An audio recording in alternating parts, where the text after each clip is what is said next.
Сәлем баршаларыңызға. Бүгін мен сіздермен бірге пряник жасау әдісімен бөлісемін. Өте дәмді болады. Балалар өте ұнатып жейді. Жасап көріңіздер. Ең алдымен бір бос ыдысымызға 100 грамм ұнды салып аламыз. Одан кейін үстіне қантымызды саламыз.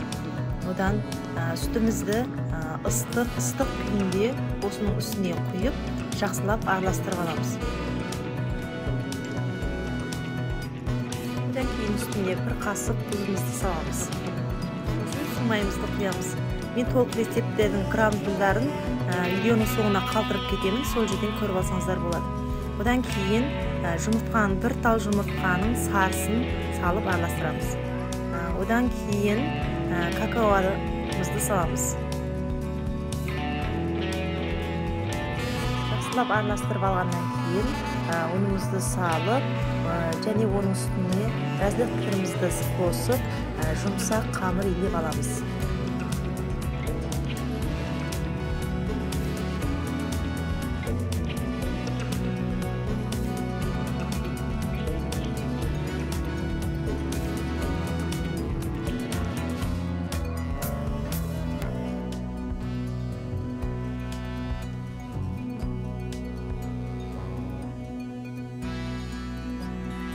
Осындай жұмсақ қамыр болу керек.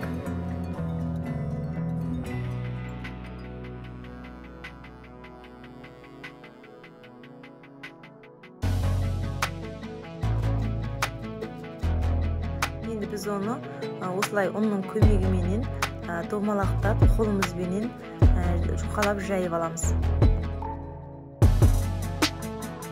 Міне осылай қолымызбен етіп жайып алғаннан кейін, өздеріңізде бар бауырсақ кесетін болса да, доңғылақ формаларыңыз болса, солармен осылай кесіп 180 градуста 10 минутқа қойып пісіріп аласыздар.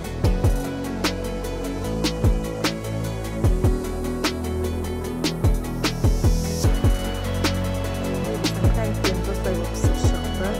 Енді біз оның сыртына жағатын кремін дайындаймыз. Бағанағы бір тал жұмыртқамыздың ағын салып, оны үстіне лимонның 2 қасық сығындысын құйып, одан кейін 100-150 грамм сахарный пудраны салып, жақсылап тұрып, миксерлеп араластырып аламыз. Біздің креміміз осындай болады. Енді біз оны праниктеріміздің үстіне бір-бірлеп жағып аламыз.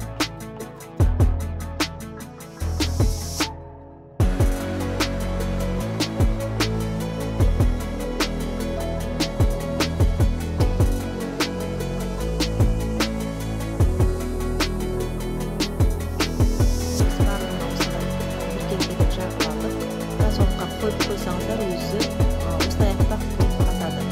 Міне біздің праниктеріміз осылай әдемі болып шықты.